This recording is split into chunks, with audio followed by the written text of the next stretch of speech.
Hey everybody, welcome back to my channel. If you are new here, welcome. My name is Kitty. On my channel, I do like to do scary stories. I do stories of my personal life, makeup related videos, a lot of live stream videos, shopping hauls, and vlogs. So if one of those things speak to you, make sure to subscribe right now. That way you never miss out on any kind of content that I upload here on my channel. As you can tell by the title, today is a scary story video. For those of you who are just tuning in and do not know how this works, my subscribers here will send in their scary story and I will read them with you for the first time.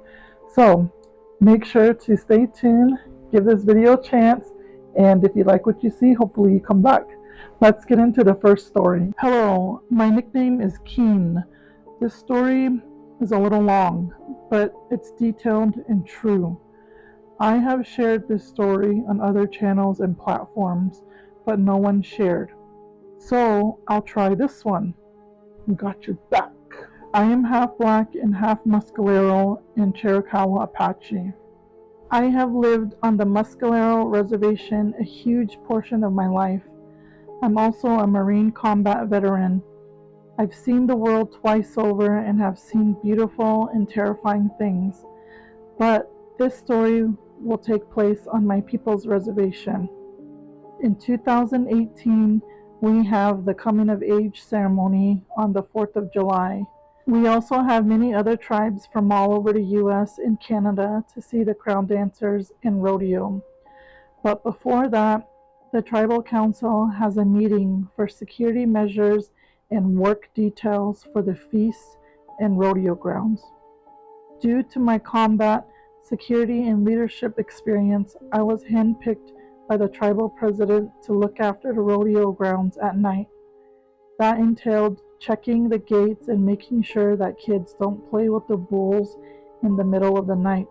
I had about 10 people working underneath me, and I tasked each of them to patrol different sections of the rodeo grounds, securing locks to the chutes, gates, and booths. Now, in the northeast side of the grounds is the parking lot, the same as you would expect from a res parking lot. Gravel, mud, some flooding, no pavement.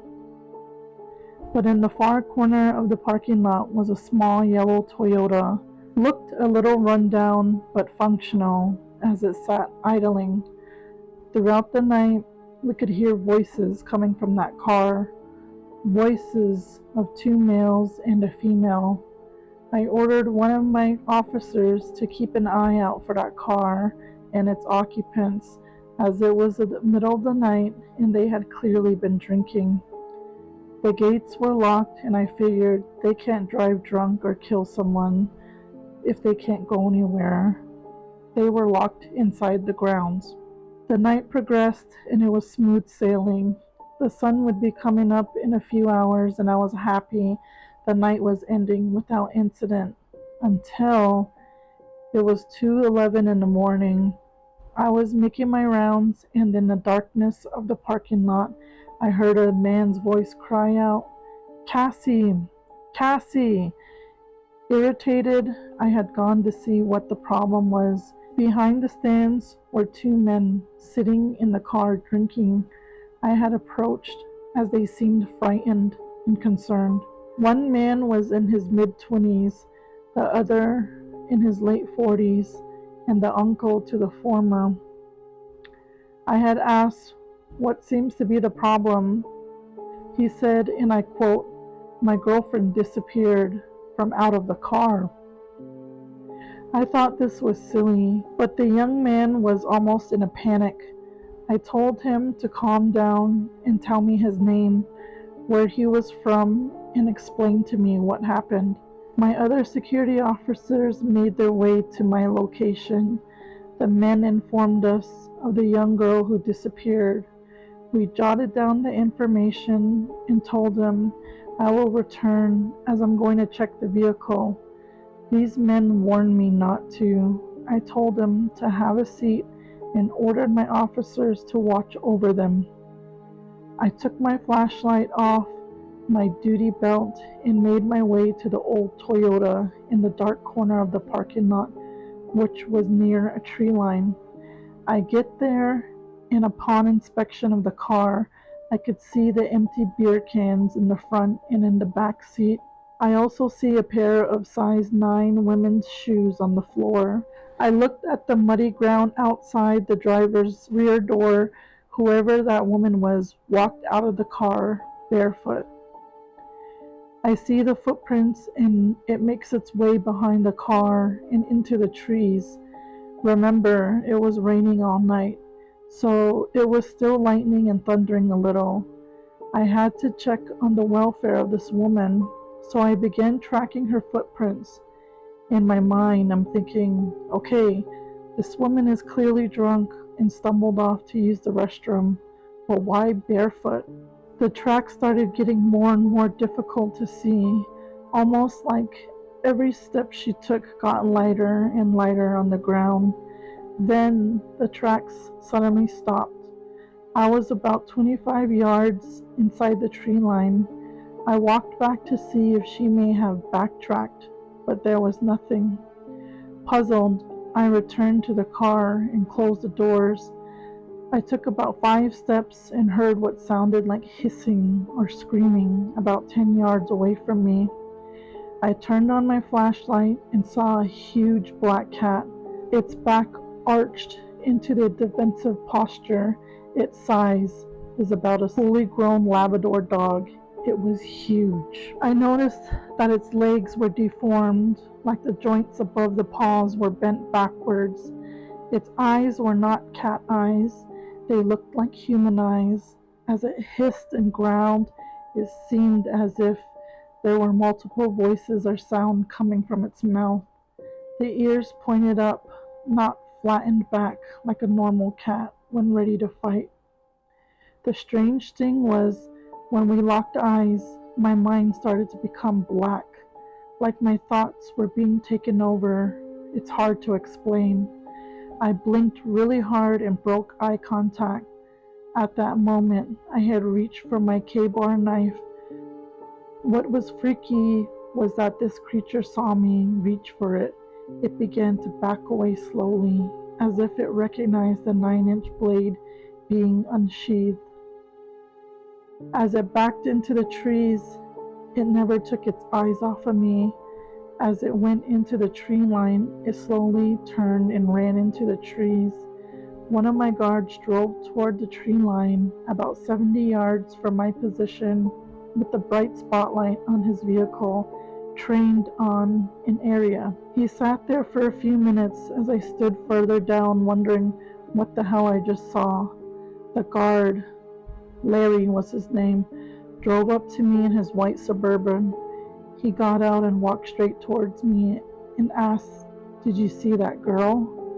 "What girl?" I answered. Larry said, "I saw a young woman in the tree line. She was looking at me, then in your direction. She ducked down in the bushes and seemed to look like she was heading towards you, like she was crawling towards you. Then I lost her, so I drove up here."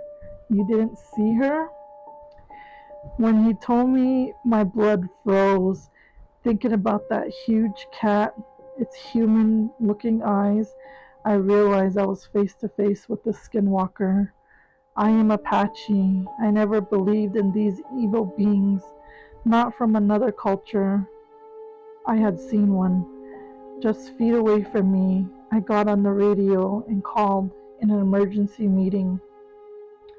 I informed Larry to take the 2 men to the police substation at the feast ground. I told the rest of the team to stay in a well-lit area and do status checks every 15 minutes, and they will be walking in pairs.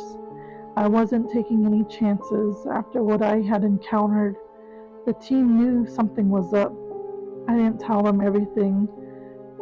I just hinted about something evil. A few members of my team, they too had experienced something that night as well. That is another story for another time. I hope this story will suffice. On everything I love, the story is true. Since then, I rarely have gone to the 4th of July coming of age ceremony. I come only during the day, never again at night. I enjoy your channel and I subscribe just today. Take care out there and God bless. You! That's crazy. I was not expecting that. I can't speak for other Apache tribes. I can only speak for my own. As far as I know, in our tribe, we don't have any type of like shapeshifters, but I don't know how it is for other Apache tribes. So to hear that being on Apache land, that's pretty creepy. Thank you so much for sharing that story. Let's move on to the next story. Bagot Kitty. This story is not related to my tribe, but more personal. Way back when I was about 16 years old, I had a life-changing experience. So, a little context. I was 16 years old. I was into all types of metal music, even some that would be called black metal. I got a kick out of shocking some people around me because they were all Christians. One Halloween, my tia, aunt, came over with my cousin who is my age. We went in to listen to some metal albums in my room.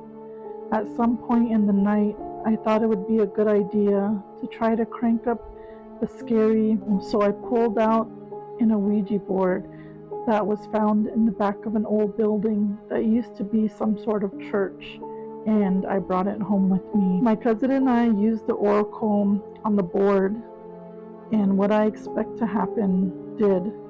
The oracle started to move as we asked questions, but I thought my cousin was moving it. He thought I was moving it. It went back and forth like that. In any case, we just stopped messing with it and continued to hang out listening to my metal albums. Weeks later, weird things started to happen in my room. I could not explain. Things like hearing a creepy voice speak to me through the speakers. It sounded like a male voice, vaguely talking to me through the speakers, which were definitely turned off. I also started to have some scary nightmares of fighting an evil entity that I could not see, and I would have to do something like snort or yell to wake myself up from that nightmare. These sorts of things continued, but I didn't tell anyone until one late night something happened to me that frightened me like I've never been scared before. One late night I was talking to a girl on the phone. It was late because she had to sneak off on the phone to talk to me because her parents didn't like her to speak to people of color, so they would not allow her to speak to me on the phone. She had to sneak on the phone to talk to me. I still remember part of the conversation, which was me telling her that I wish I could put on some weight because I was so skinny. She replied, "If you eat at night before you go to sleep, that will help put some weight on you." So I said, okay. I asked her to hold on. I'm going to go get some cookies and I'll be right back. Has to go for the cookies right away. I then laid on the phone on my bed and I got up, only using the soft moonlight coming from my bedroom window. I had my blinds open so that the beams of the moonlight was enough for me to use without turning on my bedroom light, possibly waking up my parents across the hall from me. I walked carefully, continued to leave my room to go to the kitchen. We just had a brand new carpet installed, so as I walked, every step I took made a soft sweep sound that would be easily heard as I walked. This was especially true since the rest of the house was dead silent, so much that I could faintly hear the crickets outside. The brand new sky blue thick carpet ran through the house except for the bathroom and the kitchen where I was headed. In order to get my sweet late night snack, I would have to walk out of my room, turn left, head down the dark hallway, which had all the new noisy carpet, and so I did. I slowly opened the door to my room, walked with small steps as if to tippy-toe, but I didn't. and I walked out of my bedroom and turned left. I noticed the sound of my feet on the carpet, but I also realized something was slightly different about the sound of walking on the carpet. I heard extra steps walking besides my own. I continued slowly to test the theory of extra steps and quickly stopped. When I did, my fear was confirmed as I heard the sound of 2 extra steps behind me. I then felt a cold rush run through me that started in my chest and then pulsed out to the top of my head. It was a feeling unlike anything I have ever felt before. It was a feeling of pure evil. Standing in a walking motion with my left hand on the wall, I slowly turned my head in a 45-degree angle and looked behind me. What I saw was the deepest black silhouette. As I slowly continued, black continued to the ceiling of the hallway. At the top of the silhouette was the shape of a head, the curvature of a black demon wings blocking out most of the moonlight. It was beaming from my bedroom behind me. I somehow swung my right hand around the light switch of the bathroom, which was next to my bedroom, and turned the light on, somehow entering the bathroom. I stood there, inside the doorway of that bathroom, with the false sense of safety with the light on, but not looking outside the door into the hallway. My heart was pounding with fear from the unbelievable thing I had just witnessed. What seemed to be an hour, I gathered enough courage to step outside the bathroom to look back in the direction of my bedroom to see if the demon was still there. Still breathing heavily from fear, I walked back to my room, turned the light on, closed the door, locked the door, and not believing what I just experienced, I shared what just happened to me with the girl I was talking to, and she became fearful for me. Not sure how I went to sleep that night, but I'm guessing it was with the light on. To this day, I believe that me playing the Ouija board, I opened the door, not allowing the demon to come through. Now I understand as pure evil. If there was a moral to the story, it would be not to play within a Ouija board. You, I definitely have personal stories of playing with one when I was younger. I didn't know any better. I thought it was just a game, but little did I know, some bad stuff started happening, and my grandma had to get involved. And let's just say that it's not a game, so please don't be playing those. Thank you for your story. Let's do one more story. This last story comes from the San Carlos Apache Reservation, where I am from. Hello, Kitty. Me and my siblings love watching your videos. We always tell our own scary stories right after watching your videos. I'm also a part of the San Carlos Apache tribe. Where my grandma stays at, it's toward the river in the Bailes area. This happened about 4 years ago. My older sister was outside by the water hose because we forgot it was on. And mind you, this was at night around 10 p.m. and the moon was bright out. She was out there and noticed something from a distance. She thought it was our dog we had at the time, but come to find out, our dog was sleeping by the door on the steps. She went closer to it because she thought it was another dog or something to chase it away. She stopped and froze at what she saw. She noticed a pale white human looking thing, bald, and the eyes were black. It was crawling on all fours. It was going down toward the river where my grandma stays at. There's a road going down. My sister was just standing there. It looked back at her, but she didn't make any noise. It was just going down on the bottom road. To this day, the people that live in the area see something familiar to that. We don't actually know what it is, but just thought I'd share this story. I have so many other stories to share, so I'll definitely send more in another time. Ew, what did she say? She said it was a pale white human looking thing, bald, and the eyes were black. It was crawling on all fours. They were going toward the river and it looked back at her. Ew, that's creepy. Man, you know what? I'm not from Bylis, but I'm pretty sure they have a lot of creepy stories out there. So if any of you Bylis folks want to send some stories in, feel free. Anybody. I started to do this on my channel because I wanted to hear scary stories from other reservations, other native lands here in the US, Canada, Mexico, wherever there's indigenous people. I want to hear your stories, your legends. So anybody who is out there willing to share, make sure to email me your scary story and I will do my best to get it onto an upcoming video. Thank you for staying until the very end. Make sure to give this video a big thumbs up. That's the only way I know you're liking these videos, people. You gotta give that thumbs up. Also, if you're not subscribed, make sure to subscribe right now because we have a lot to offer here.